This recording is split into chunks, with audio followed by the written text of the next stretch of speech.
Not yet. Oh, there we go. All right. We're really excited about this next podcast right here. We're just about a minute out before we'll get started on the Greater Everyday podcast. We've got some incredible guests today. And I just want to encourage you, if you're on Facebook or if you're on YouTube, you're checking this out, get to a comfortable place, get to a place where you can listen and you can really reflect. Or if you're just in the car and you've got it streaming, you got it going, just open your mind up for something really incredible tonight as we get to really dig into the scriptures and we get to hear some really cool insights from some amazing people. We're just almost about 10 seconds out before we're going to get going. Welcome, guys. Oh, hey. Glad to be here. Yeah. So we're about to. Good to see you guys again. You guys enjoy your Easter off? We sure did. It was weird not having this on Sunday. But all right. We're on the Greater Everyday podcast, and we're really grateful to have you with us. This is a place where we talk about the real issues. We deify no one. We demonize no one. We just deal straight with the issues as they are. And this is a place where we hope that after you have joined us for this podcast, you'll leave greater than you started, and you'll be inspired to walk greater every single day. So really grateful to have you with us here on the Greater Everyday podcast. My name is Will Archer, and I'm in the studio with my brother. I'm Anton Keith. What's going on, people? Let's go. And my wonderful wife, Tasha. So the three of us, the three amigos are back. Yeah. The EP team is back in the building. Let's go. Mm-hmm. And, over the past couple of weeks, we've been really diving into this whole issue of cultural humility. Mm-hmm. And we're really fortunate. We have an incredible cultural humility task force right here that's a part of the Potomac Valley Church. And tonight we have an incredible couple, deacon and deaconess in the Potomac Valley Church, part of this dynamic cultural humility task force, Mr. Phil and Shinda Starr. Mm-hmm. We're really excited to have them here with us. Oh my goodness. They're looking really nice and looking so professional. Yeah, look at them. They are, man. Goodness. Okay. Wow. Would it be too forward of me to tell you, like, okay, with the glasses and the beard, you got like the Ebony Man in a Month thing going They on. do. They do. Oh my gosh. You got the vibes going on right now. Okay. I just want you Shinda, to know. you need to watch your back because Shinda, watch out. I literally just told Shinda this the other day. What? I was like, so how you liking your man and his silver beard? She was like, I'm loving it. I was like, did you tell your man that you love it? She's like, yes. He knows I really like it. Wow. Well, you guys are incredible. Looking really great. Yes. So Phil and Shinda are incredible friends of ours. Truly amazing people, incredible parents, incredible disciples of Jesus. They've had very storied and really profound careers. And they're going to tell us a lot more about that. The truth is, if we got into all the stuff they've done and are doing, it would take a while. But Phil and Shinda, welcome to the Greater Everyday podcast. Welcome. Thank you. Thanks, you guys. Yeah. So tell us a little bit about yourselves. Give us the background. Okay, so what do you want to know? You know what? Why don't we start with just how you met? Because it's a little easier to start someplace. So how did you guys meet each other? Okay, I'm gonna let my wife tell it because I think she tells it a little bit better. So I'm gonna let her go. Okay. All right. It's so funny. As you get older, you kind of forget. You're like, wait, you kind of forget the details. So the other night I was like, do you remember how we met? He's like, yeah. But the story was completely different. Oh my God. That's how it goes. I want to hear the two different stories. Yeah, go ahead. They're very different. So, but basically it's so funny because we're from the same city. So we're both from Kansas City, Missouri. And Phil was at school his last year at Morehouse in Atlanta. And I went down with some friends, our mutual friends. I didn't know Phil at all. He didn't know me. And I went down for a party, some mutual friends, a party. And Phil happened to be, I think we all were at a townhouse of the mutual friend who was having the party. And I just remember like, he came upstairs and I was like, oh, he's really cute. Who is that? And I guess he must have asked the same, but we never talked the whole time we were there. And then we both into the party. And I think on our way back, I was like, so who was that again? And I guess he was doing the same.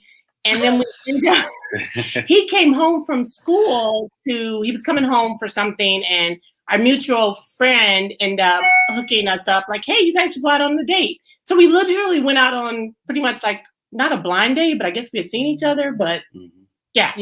So so I picked him up and we went out on the date, and I guess the rest is history. 9 months later, we were married. Yeah. Wow. Oh, wow. 9? Yeah. Wow. So, she kind of left out the part that I had to go. I went to Kansas City, and then, she came and picked me up in Kansas City. I said that. Did you say that? Oh, Wait a minute. To Phil's credit, I did not hear that. Okay. So you did say that. Okay, sorry. I thought you left that part out. Okay, my fault. So Phil, tell us what happened, what was Phil? that first date like? Tell us more about what that first date was. So we went out on the date, and it was a pretty amazing date. See? Went to we did go to a restaurant. I can't remember the exact. Might have been like Applebee's or something like that. I'm not sure, but we had a great time. Shinda and I mean, it was just like amazing how we just bonded like almost immediately. And I was actually coming out of another relationship, and when I met Shinda, and then we had the date and whatnot. And so the date went great. Then I went back to Morehouse because I was in college. Yeah. Morehouse, and we had a long distance phone relationship, and it was amazing. A great phone relationship for several months. And, we just really, really became very close. And I just kind of had a feeling that she was the one. I wasn't 100% sure, but I was like, man, I think this might be the one. And so I asked her eventually, once I graduated from Morehouse, my first duty station was in San Diego. And so I think I wanted her to come and move out with me. Now, this is before being disciples. Right. Thank you for clarifying. Yep. So great. You preface that.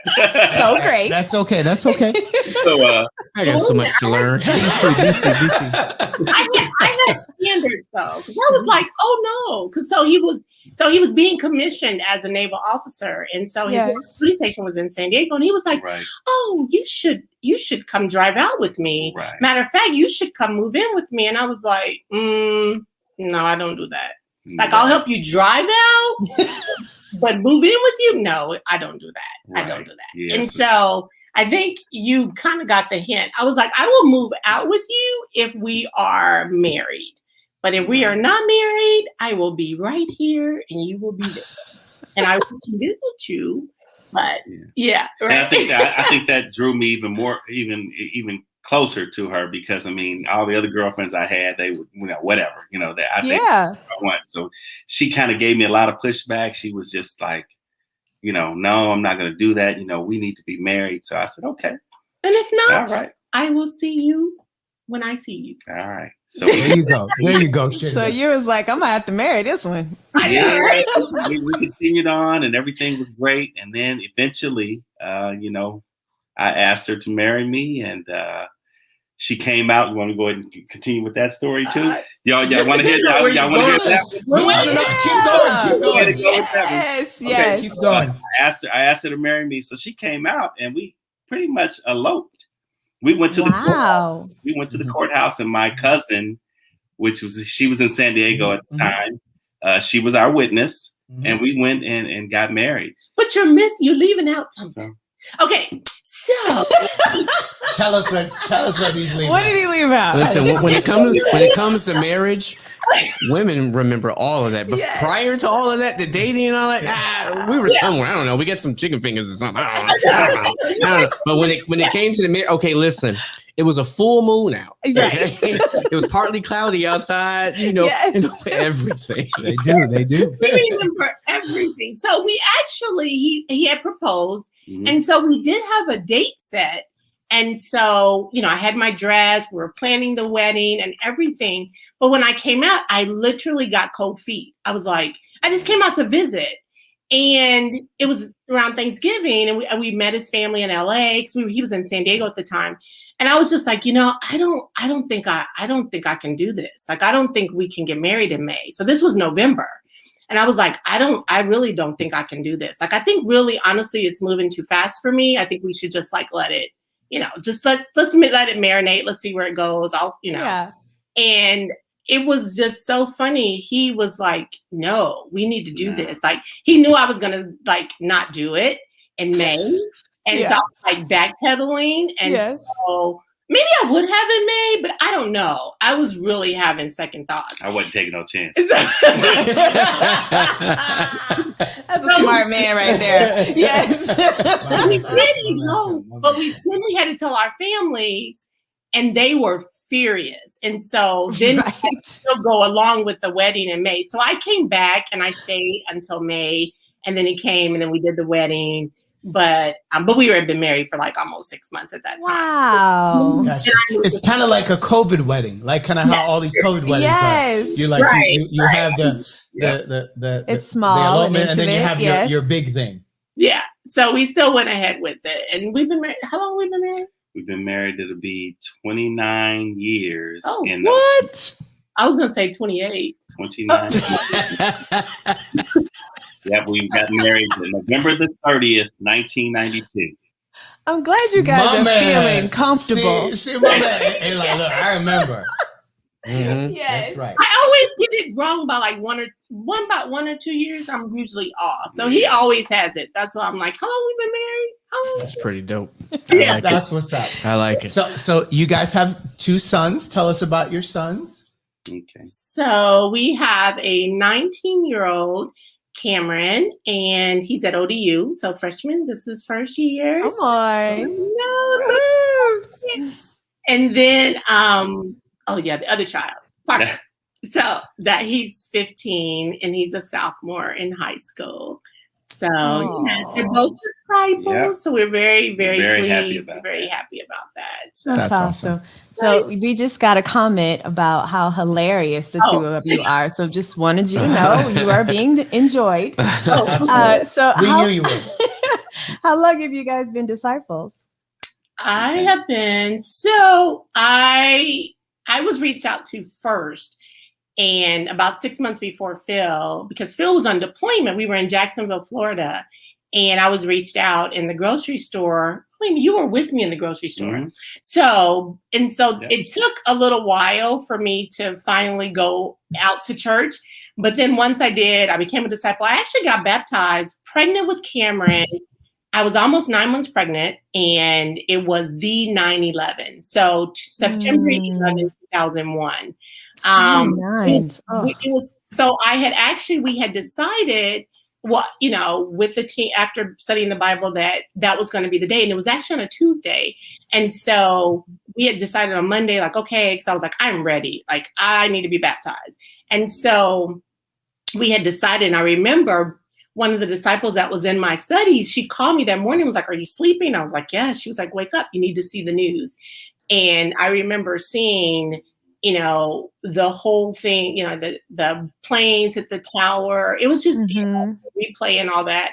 And I just knew that day that was like the best, like I'd already made that decision before even this happened, but just to know that I was being baptized on the September 11th, like I could not wait to get just in the water and my sins to be cleansed. And so Phil was actually on deployment. And where were you? Yeah, I was over in London, actually, at the time, in Europe. We were doing a NATO tour with the nations over there in the Navy. I was United States Navy.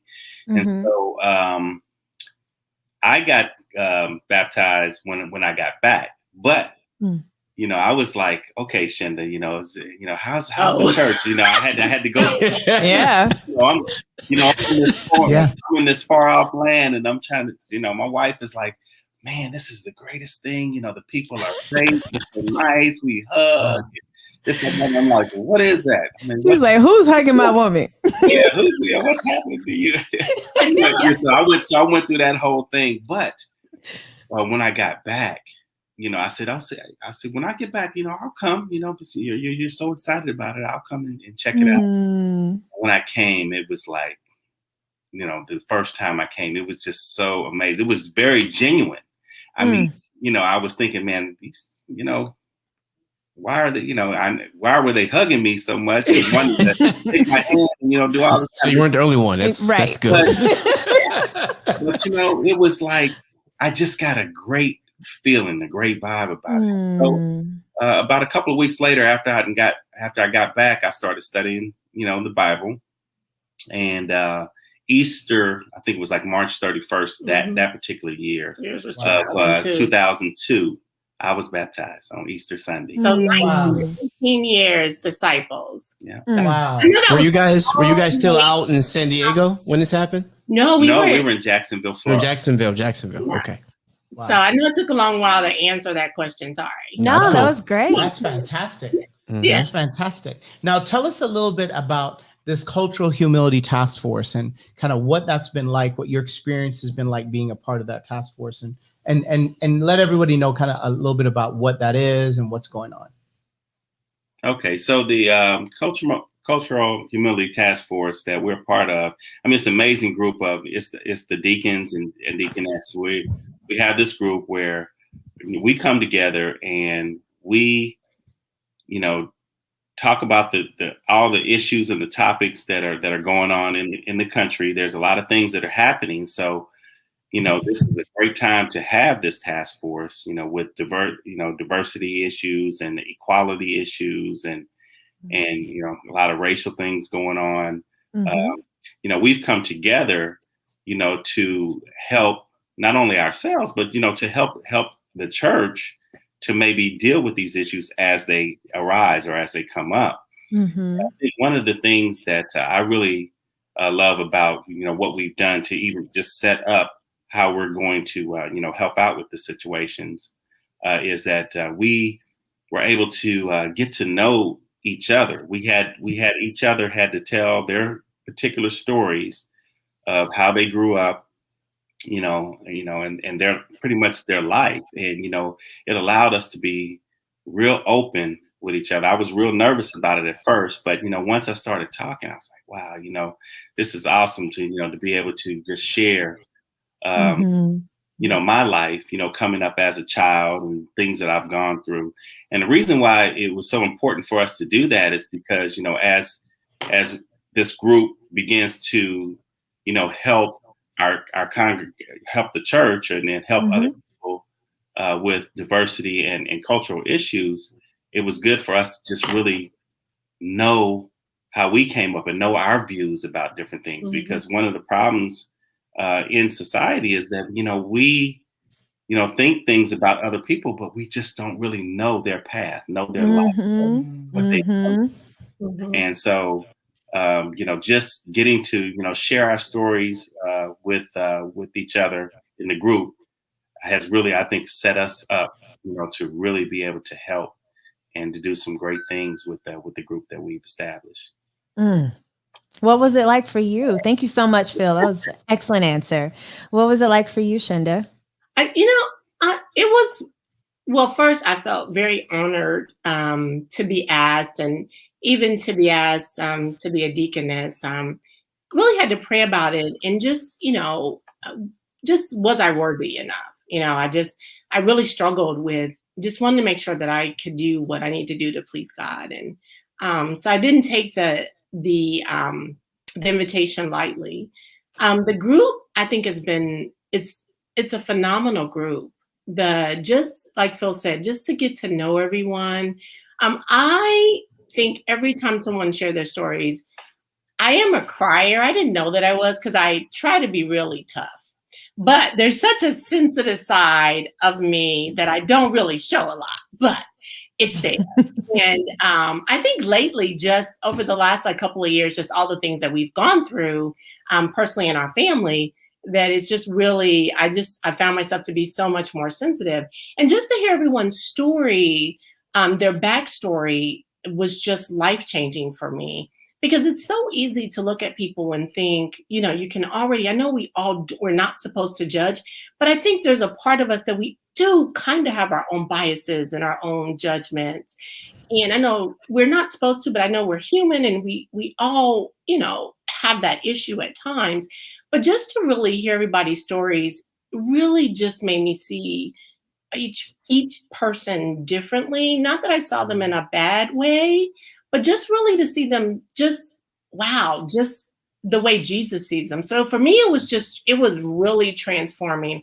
I loved every moment of hearing everybody's stories, and just really feel like I connected with them deeper. And so I feel like with us all knowing each other's stories and just being very vulnerable and so open with each other and just telling, just breaking down the walls, I feel like we'll be in such an asset for the church and for the community, because we too we're all broken. Easier to really help others when you kind of know where you came from. So you really can have more compassion, and you feel so differently. So I think I love being a part of the group. I'm just blown away by everybody in there. Like I said, I'm just honored to be a part of this group. So we had to get used to getting up at 7 in the morning. I know y'all be starting early, man. Hardcore. So yeah, it's very hard. That I think that's one. I'm like, feels like, hey, I know, I'm like, I'm coming. But it's great. It's a great group. We get on there and we're I love being a part of the group. So I'm just hoping, I can't wait till we're really able to just really do the work that we've been called to do. Absolutely. Amen. Tasha, go for it. Oh, amen. I know Shinda and I were talking a little bit earlier, and Shinda was like, man, I'm ready to do something. What are we doing all this talking? I'm ready to do something. So I know that you know why you're doing all this talking and you appreciate it. But there's also a part of you that is, and rightly so, where you're like, all right, so what are we going to do? How are we going to do this? Could you explain to us just a little bit of the plan going forward on tackling some of these issues? So what we're going to do is we're going to divide. So there's 6 couples, correct? Yes. So there's 6 couples. And what we're going to do is we're going to divide into teams where we're going to address, not really even address, but just we want to hear from everyone. I know some people really are wondering, what do we do? What is this group about?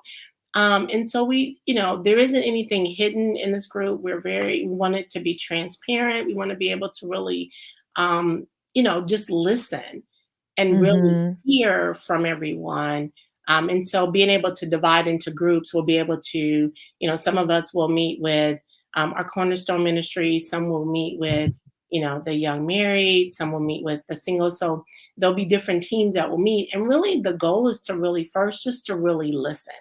Just to really hear, not to really in the beginning just solve issues, but just to hear what people have to say and just their viewpoint, so that we can really pray about it and really approach it the way that we need to.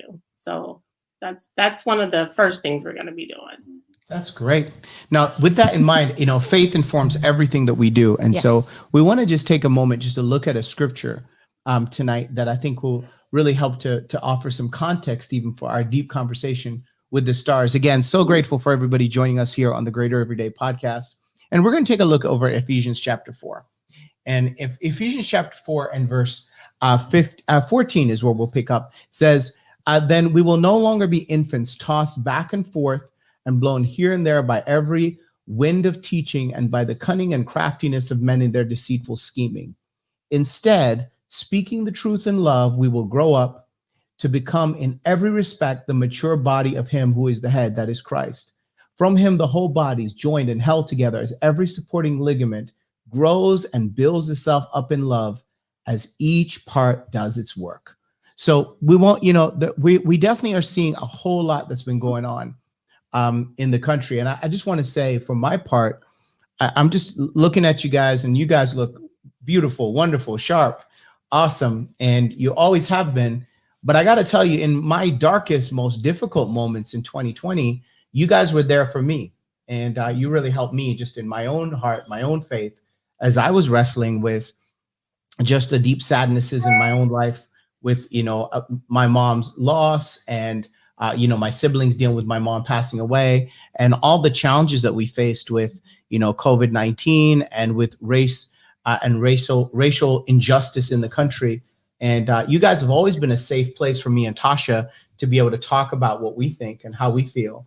And so I love this scripture because I feel like there are a lot of Christians outside of our fellowship, but definitely also in our fellowship, that are tossed back and forth by the cunning and craftiness of men in their deceitful scheming.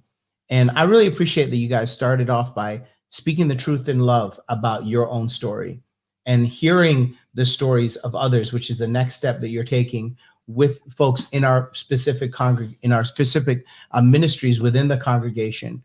And then being able to really help us to grow and build ourselves up in love. And so I'm very grateful for both of you. I'm very inspired by both of you.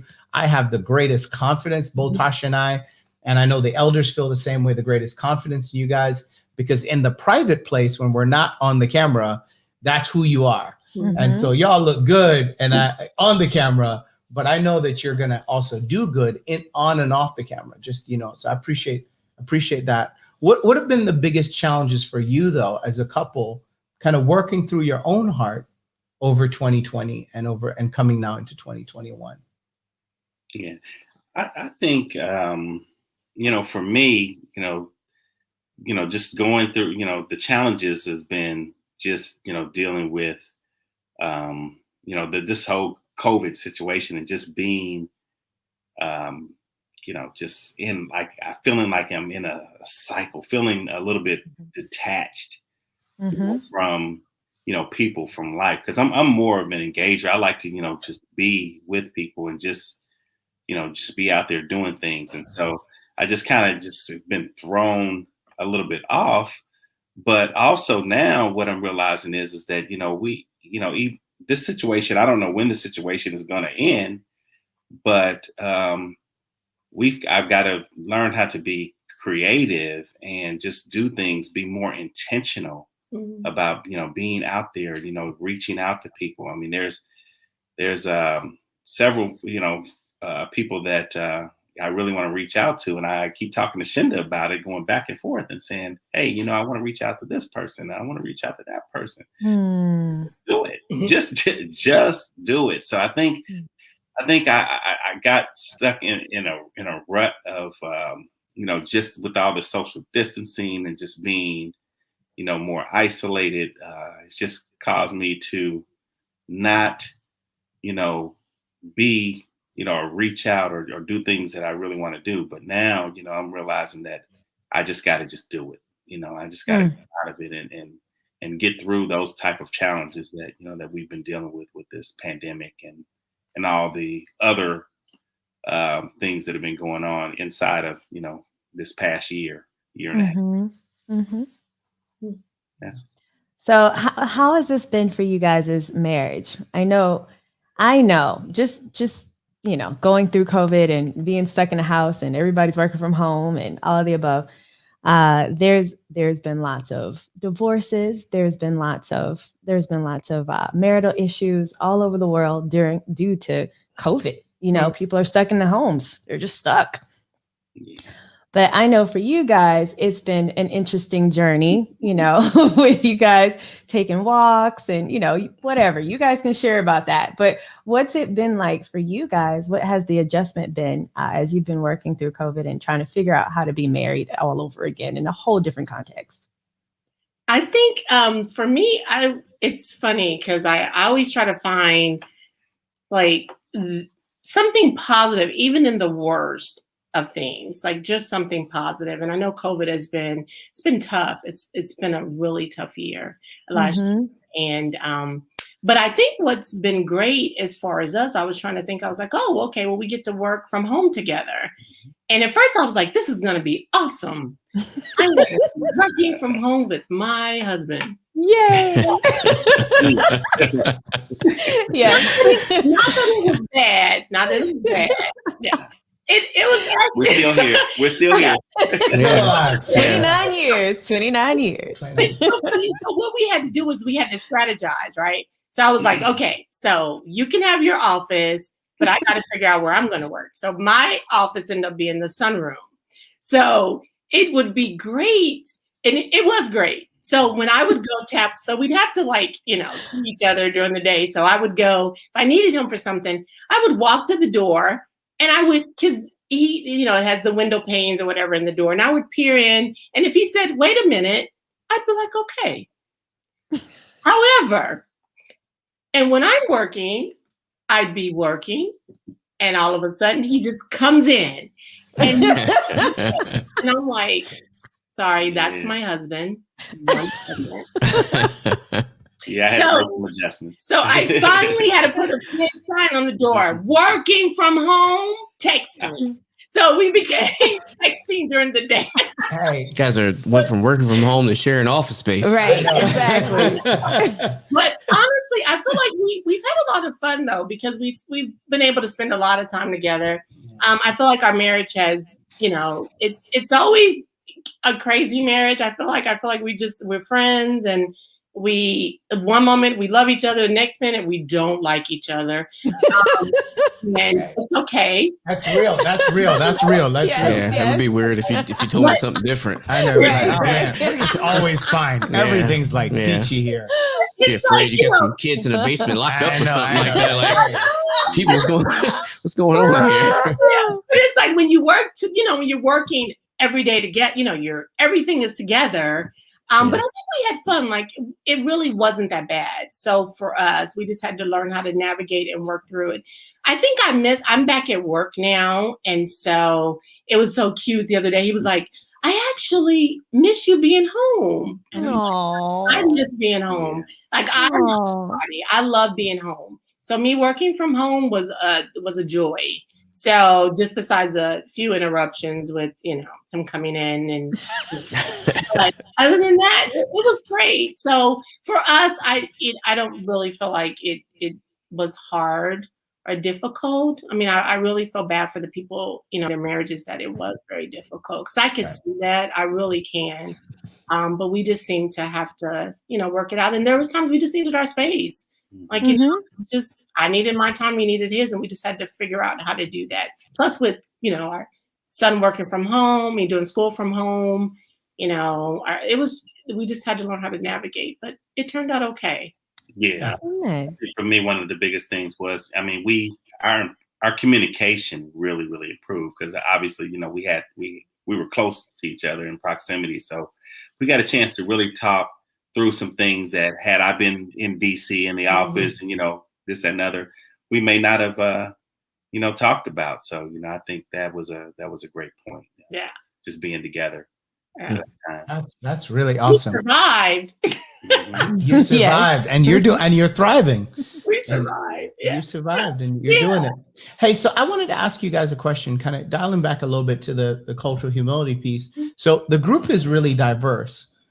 What's that been like? Because, you've got Black people, white people, Latino people, you have Asian people, you have people who are conservatives, people who are maybe more centrist in their views. So what's that been like? I actually you need that in a cultural diversity group. I don't think you can actually, because we're all coming from different backgrounds, and then we're able to collectively, work together. We're not going to all agree on the same thing. And we have very different viewpoints about things, and we haven't really delved into a lot of things, but just knowing each other's, backstory. I really feel like it's needed. I feel like you can't have a cultural diversity group if the group is not culturally diverse. Right. So then I think it's necessary. It's like, I think that's like the number one criteria, or prerequisite. For the group. So I think it's great. Like I said, we, hearing everybody's backstory, it's very interesting, and just a viewpoint. I think for me, I think it's just been very educational. I think just learning, people's stories and learning where they came from and, and how they grew up, because we all grew up a little differently. I mean, that's the beauty of this group, is that, everybody's story is different, and just learning people's stories, just gives you great insight to who they are. And then, it keeps you from, if you didn't know their background, you could possibly judge them or think something differently of them, and on how they think about certain issues. Where they came from in their background, you can understand why they think a certain way. And I think that's going to be a key, for all of us, because you in this political environment, and you have Republicans that think a certain way, and it's because of their background, it's because of how they grew up. Democrats to think a certain way, or whatever. But just learning people's the way they grew up, and where they came from, and this, that, and other, helps you to understand how their thoughts are framed. And so it gives you the opportunity just to sit back and just be more of a listener, instead of judging, instead of just saying, okay, well, why don't they think like I think? Because everybody came from different ways, different backgrounds. How long has the group been meeting? Would you say, Antoine?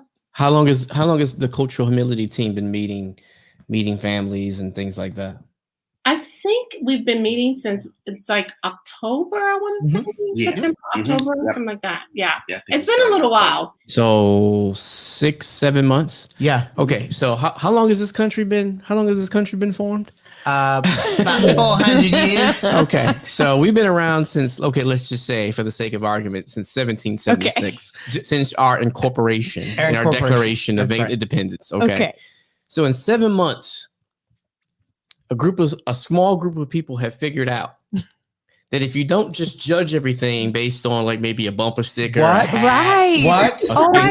color, the way they walk, where they work, the news channel that they watch, you don't judge them on any of that. You judge them by actually listening to their story. Oh my gosh. I know. They just told us how to fix this whole world. So, but we're just like Shinda said, we're only in step 2. We're just listening to people. Right. Yes. So let me ask you guys. You guys have been, between the 4 of you guys have been everywhere. San Diego, Jacksonville, Atlanta, Kansas City, Virginia, New York, the Bahamas, Jamaica. They've been in Hawaii too, by the way. Yes. Okay. Yes. You work different jobs. He worked for the government, worked for the Navy, you work in the medical field. Have we just started doing this? have we actually just started caring right now? I think there are people that have cared. I think there are people that are doing really good work that are doing it in obscurity. But without a goal, I'm sure people have cared for maybe the wrong reasons. Right. Maybe in the past people have cared because they wanted to take something from your story to kind of ignite you behind a cause or something like that. But not because of peace. I want to hear your story because I don't want to just, but we're doing this because when I sit next to you every Sunday, I don't want to just be like, I want to know everything about you because we're all God's children. Right. That's the end of the story. Right. But it seems like as a country, and I don't, I can't speak for Europe and all the other places, but as a country, we've never really tried to do this. No. And the truth is, that's why I think this scripture is so powerful, because right now the country's tossed back and forth. It's swinging between red to blue, red to blue, red to blue, conservative to liberal. And that's not the answer. The answer is recognizing that actually you need much of both. In order to, you need all the voices. And the truth is there is objective truth. There is actual things. There are things that are just right and are wrong. There, you have a battle on your hands these days. I'm just saying that's what there is.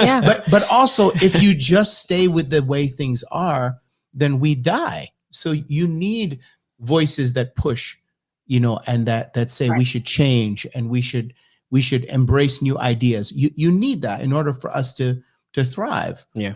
But it's so critical that we do it together. And that's what I love about this group. Yeah. Is they're modeling doing it together. And they're not like faux conservatives and faux liberals. These are like legitimately strong charactered people that have very, very different views. Opinions, yes. But they're all Christians, and they've been able to meet for 7 months.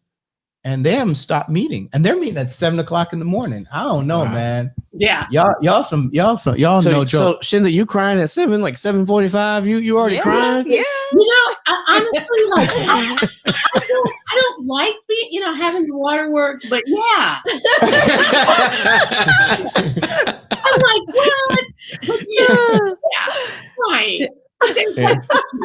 No, but honestly, what y'all are doing is that's what it's all about. The truth is, you got to have a group that models change first, because I think a lot of times people try to come in with solutions and come in trying to educate people instead of empathize first. And the truth is, I can't hear somebody that I don't even know if they care about me.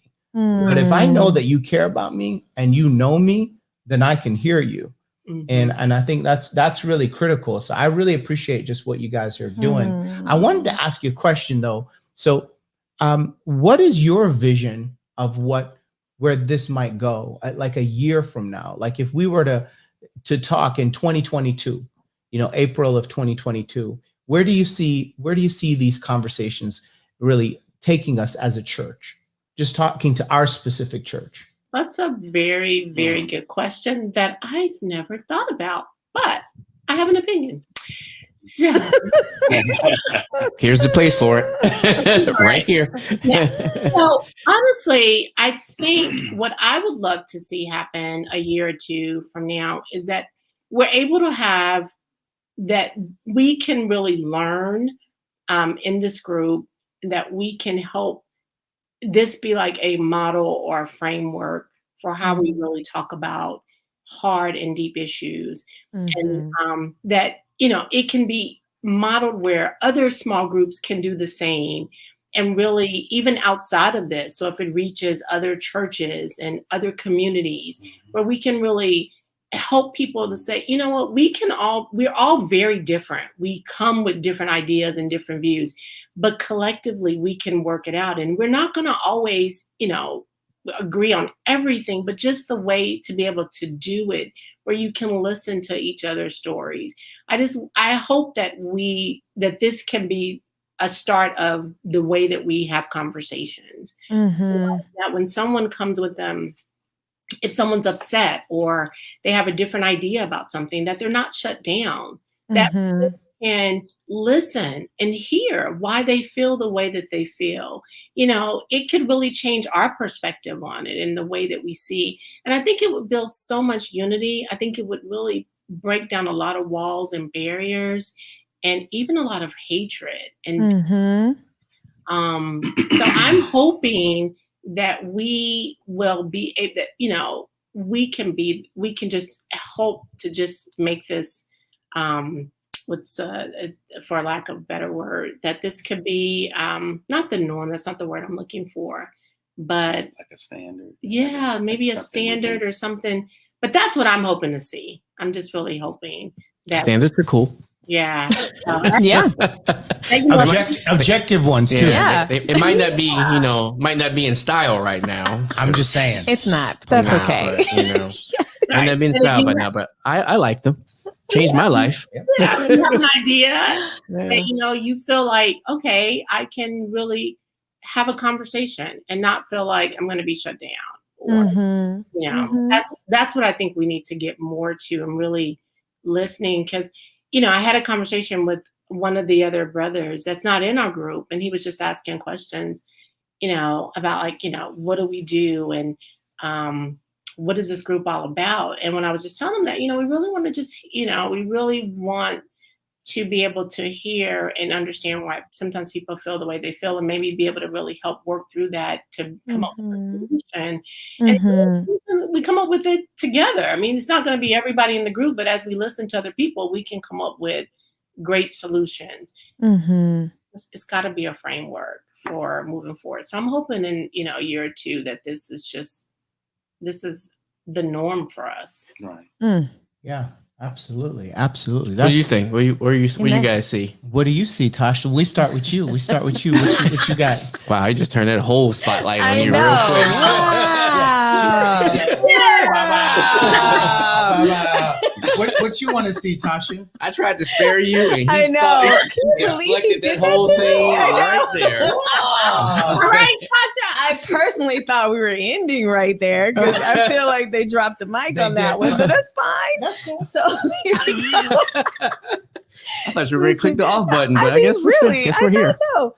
No, I seriously I think about what it must be like for people to not feel safe in expressing themselves, to feel like people are going to judge them, to feel like people are not going to understand where they're coming from, or that they don't even want to understand. And I think that happens a lot in conversations. And so that's why it's so important for you guys as you're a catalyst, for these types of healthy conversations. I love that you guys are taking it to the people, that you're going to go and have conversations with people and allow them to feel this safe space, to be able to experience this, where you have a conversation with them and maybe they don't agree with you. Maybe they don't agree with each other. Maybe they don't agree with what's going on. Maybe they're mad, angry about stuff. Who knows, but they have a safe place where they could say what they see and how they feel. And you guys have literally been trained in how to respond in compassion, to be just like Jesus. And you're teaching us how to do that as well. Like, I'm very, very grateful that that's the approach that you're taking. And I feel like if the world took this approach, we'd be in a whole different spot. We sure would. I think so too. I think I think if someone has a issue, we have to listen, and that issue is real to them. And, I feel, too often we've, not allowed people to really feel and to say, and, so people just shut down, and then you have people walking around with, attitudes or, hurt or bitterness. And I think people walk away, whether, from the church or from relationships or families, because they feel like their opinion or how they feel doesn't matter. I think if we have real honest conversations, you get to see each other's point of view, and that person can be heard. And so yeah, I think it's needed. Yeah, absolutely. Amen. That's amazing. Well, I got to tell you, I appreciate just the integrity of your life. I appreciate your example, the way that you love each other, the way that you love your kids, and all the training that God's given you guys in life, from Phil, you serving as a naval officer, Shinda, you're an amazing nurse practitioner. You haven't dropped any nurse words in like almost 50. Like, I'm used to like Shinda always like brings up nursing some way. So I got to bring it up since you're here. I just want to say you've been a bomb in Gilead to us. And so we're so grateful. So let's talk about the Johnson & Johnson shot. No, we're not. Pfizer, Moderna. Which one is better? No. Just get vaccinated. Get vaccinated. And to that point, as we're signing off here, I just want to say a big shout out. Really want to show a lot of love to the Potomac Valley community.